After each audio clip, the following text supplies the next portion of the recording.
আল্লাহ মুসলমানদের উপরে হারাম করেছেন মৃত জীবকে খাওয়া। মৃত জীবের গোশত খাওয়াকে আল্লাহ হারাম করেছেন। কে? কি গোশত? মৃত। তাহলে মৃত প্রাণীর গোশত খাওয়া, বলেন না? আমরা কি জীবিত খাই? মৃতই খাই। সবাই মৃত খায়, জীবিত কেউ খায় না। খাওয়ার প্রক্রিয়াটা ভিন্ন। যেটা এমনি এমনি মরে যায় আল্লাহর নাম বলা ছাড়া সেটা মৃত। একটা গরু রাত্রে মরে গিয়েছে, সকালে দেখলেন মরা। একটা ছাগল মরে গিয়েছে, মরা। এটা মৃত প্রাণী, এটা খাওয়া।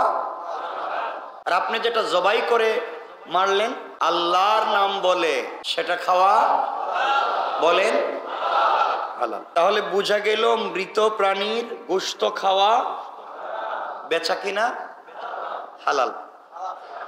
মৃত প্রাণীর গোশত খাওয়া হারাম, বেচা কিনা লেনদেন হারাম। তাহলে আজকালকে যারা মৃত প্রাণীর গোশত বাজারে বিক্রি করে, জীবিত বলে যে জীবিত পশু জবাই করে বিক্রি করছে, রাত্রে মরেছে রাত্রি জবাই করে রেখে দিছে। মরা প্রাণীকে জবাই করে বাজারে যারা গোশত বিক্রি করে, এক তো মৃত প্রাণী হারাম, তার বিক্রি হারাম, আর হালাল বলে প্রতারণা করে বিক্রি করে তাও হারাম। সুতরাং হারামকে যদি কেউ হালাল বলে বিক্রি করে, হারামকে যদি কেউ হালাল বলে বিক্রি করে এবং বিশ্বাস করে, সে কাফের। সে, বলেন সে। অর্থাৎ হারামকে হালাল মনে করা কুফরি, হালালকে হারাম মনে করা কুফরি। সুতরাং কেউ যদি কোনো হারামকে হারাম মনে করে খেয়ে ফেলে, হারামকে হারাম মনে করে খেয়ে ফেলে, কবিরা গুনাহ, ঈমান যাবে না, গুনাহ হয়েছে।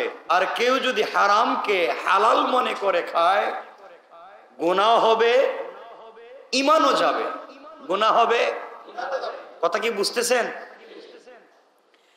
এখান থেকে বুঝাতে চাইলাম যেই জিনিস হারাম, তার লেনদেন হারাম, তার বেচা কিনা হারাম, তা খাওয়াও হারাম।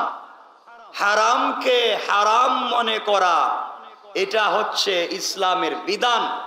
হারামকে হারাম জানবার পরে খেয়ে ফেলা কবিরা গুনাহ, হারামকে হালাল মনে করে খেয়ে ফেলা কুফরি। পরিষ্কার? এখন আপনারা চিন্তা করেন, এই ব্যবসা কেউ করছেন নি পর্যন্ত, কথা বুঝেন নাই? তাহলে আপনারা গরু গোশতের কথা, কুরবানির কথা বললাম, প্রাণী গোশতের কথা বললাম। এখন বলেন বাজারে এই যে কোনো জিনিস বিক্রি হয়, যেমন একটা কাপড়, একটা নাট বল্টু, একটা যে কোনো জিনিস বাজারে হালাল পণ্য বিক্রি করা হালাল, হালাল পণ্য বিক্রি করা লেনদেন হালাল। তো হালালের মধ্যে আপনি কোনোভাবে আপনার লিখনি দিয়া, আপনার কলমের খুঁচা দিয়া, আপনার মুখের কথা দিয়া আপনি একটু বাড়াইয়া বললেন, যা ছিল না তা বাড়াইয়া বললেন, হালাল না হারাম? যেমন আপনি ধরেন আপনি এক কোম্পানিতে জব করেন, আপনি গেলেন ইসলামপুর কাপড় কিনতে, কাপড় কিনছেন 30,000 টাকা দিয়া, মেমোতে লেখাইছেন 50,000, মালিকের কাছ থেকে চুরি করছেন কয় টাকা? খুব হালাল। কাপড় ব্যবসা হারাম না হালাল? বলেন না, হালাল না হারাম? এই যে কাজ করছেন এটা কে করছে? কে করছেন বলা লাগবে। যে এটা লেখাইলো সে, যে এটা লিখে দিল সে, দুজন চরম পর্যায়ের গুনাহগার। হালালকে হারাম বানিয়ে ফেলেছে, পুরা ব্যবসার সিস্টেমটাকে হারাম বানিয়ে দিয়েছে। সুতরাং এখানে হচ্ছে দুটা গুনাহ। আর মালিককে যে ঠকালো, একটা প্রতারণার গুনাহ, একটা ঠকাবার গুনাহ। তাহলে গুনাহ হয়েছে কয়টা? এই চারো গুনাহ একজনের না দুজনের?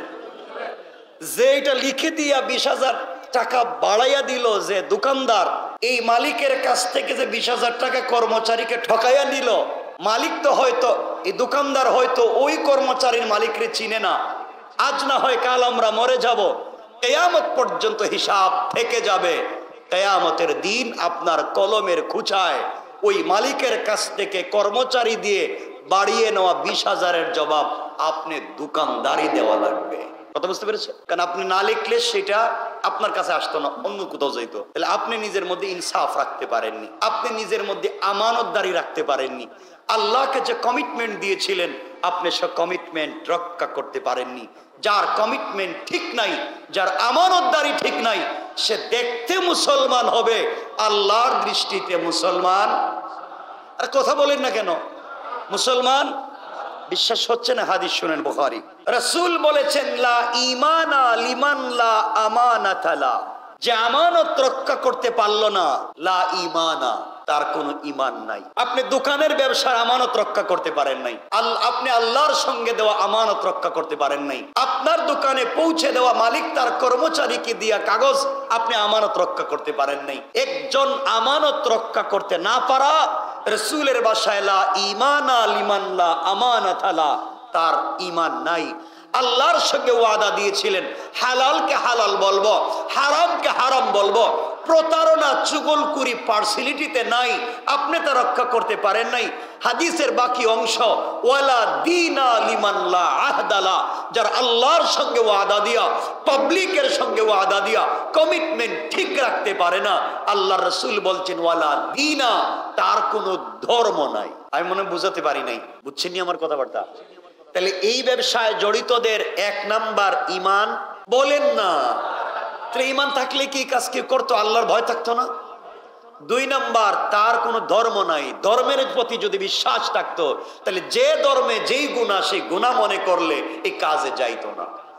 তাহলে আমরা এতটুকুন বলতে পারি, আমি আপনি যদি এই ধরনের কাজ করে থাকি, আমরা ক্ষমা চাওয়ার সুযোগ থাকলে ক্ষমা চেয়ে নিব আল্লাহর কাছে। কথা বুঝতেছেন না? কার কাছে? আল্লাহ চাইলে ক্ষমা করে দিবেন, কথা বলেন না। আর পাবলিকের হক যেটা আরেক বেটে ঠকাইলেন যে 20,000, ওটা আল্লাহর ক্ষমতা আছে, আল্লাহ চাইলে মাফ করবেন, আল্লাহ ইচ্ছা করবেন। তাহলে কেমনে আশা করলেন যে আমি কাবার গিলাফে দইরা 14 গোষ্ঠীর লইয়া দোয়া করবো আল্লাহ মাফ করে দিবেন? হক তো আরেকজনের। আর আল্লাহ বলছেন পাবলিকের হক আমি ক্ষমা করে দিব না। সুযোগ থাকলেও, আমার সামর্থ্য থাকলেও আমি দিব না, কারণ হকটা আরেক গোলামের, আমি কারো ইনসাফকে নষ্ট করতে পারি না। সুতরাং আল্লাহ ক্ষমা করবেন না। এর অর্থ দাঁড়ালো কি? আল্লাহ যেটা ক্ষমা করবেন না, বান্দার কাছ থেকে ক্ষমা না নিলে, এর অর্থ দাঁড়ালো কি? আমরা সে পথে যাব না। বলেন না ইনশাআল্লাহ? তাহলে আজ থেকে বোঝা গেল হালালকে হালাল বলবো। এই ধরনের কাজ যারা করতে আসে তাদেরকে হারাম বলে বুঝাইয়া দিয়ে দিব, বাবা হারাম, ভাগো, আমার কাছে গোলাতে সুযোগ নেই। আসেনি গোলা? বলেন। এক দোকানে গরুর গোশত কিনছে 10 কেজি, ওজন দিয়েছেন 10 কেজি 500 গ্রাম, মানে 10.5 দিছে। আপনি আরেকজনের কাছে ওজন দিয়ে দেখেন 7.5 কেজি, বাকিগুলো গেল কই? এগুলা হয়নি মাঝে মাঝে? আমার বলেন হয়নি? কিয়ামতের দিনে যারা ওজনে কম দেয় তাদেরকে যে শাস্তি দেওয়া হবে, এই শাস্তি যদি তারা জানতো, এই শাস্তি যদি তারা জানতো, দুনিয়ার লোকালয় ছেড়ে দিয়া জঙ্গলে চলে যেত, লোকালয় ছেড়ে দিত এই শাস্তির ভয়ে।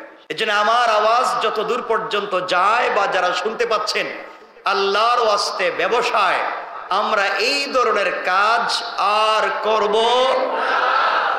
আমাকে কথা দিয়েন না, আল্লাহর সঙ্গে কথা, আল্লাহকে কথা দিলাম আমরা এই কাজ আর করব না।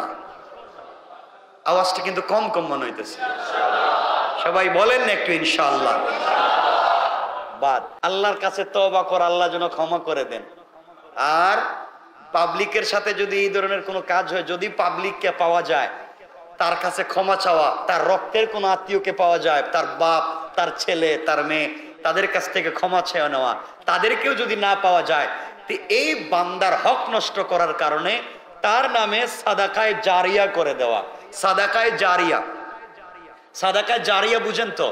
যে সাদাকায়ে জারিয়া হচ্ছে একটা টিউবওয়েল দেওয়া, একজনকে পানির ব্যবস্থা করে দেওয়া, যতদিন পর্যন্ত এখান থেকে পানি পান চলবে আপনার ওই গোলাম এখান থেকে সওয়াব পাবে। আপনি একটা গাছ লাগাইয়া দেওয়া, একটা রাস্তা করে দেওয়া, একটা মসজিদের নিচ তৈরি করে দেওয়া, একটা মাদ্রাসার নিচ তৈরি করে দেওয়া। কারণ নিচ তো যেটা মাটির তলে চলে গেছে, এটা তো ভাঙ্গার সুযোগ নেই নাকি? পিলার গুলা কি ভাঙ্গে ফেলাই দিবে না নাকি? ভাঙ্গার সুযোগ নেই। এটার নাম সাদাকায়ে জারিয়া। সাদাকায়ে জারিয়া কাউকে আমারে 500 টাকা দেওয়ার নাম না, এটা ভালো করে বুঝে রেখেন। আমারে দেওয়ার নাম, কোন হুজুর রে খাওয়ানোর নাম সাদাকায়ে জারিয়া না। আবারও বলছি, হুজুরে দাওয়াত দিয়া খাওয়াইয়া 500 টাকা দেওয়ার নাম সাদাকায়ে জারিয়া না, ওটা খাওয়ার পরই শেষ। আপনারা মনে মনে ভাবতেছেন তাহলে হুজুরদের দাওয়াত কি বন্ধ হয়ে যাইব? আব্দুল আজিজ আছে বসে না, দাওয়াত থাকুক, কিন্তু সাদাকায়ে জারিয়া অন্য জায়গায় দিবেন। ঠিক আছে তো ইনশাআল্লাহ? ইনশাআল্লাহ।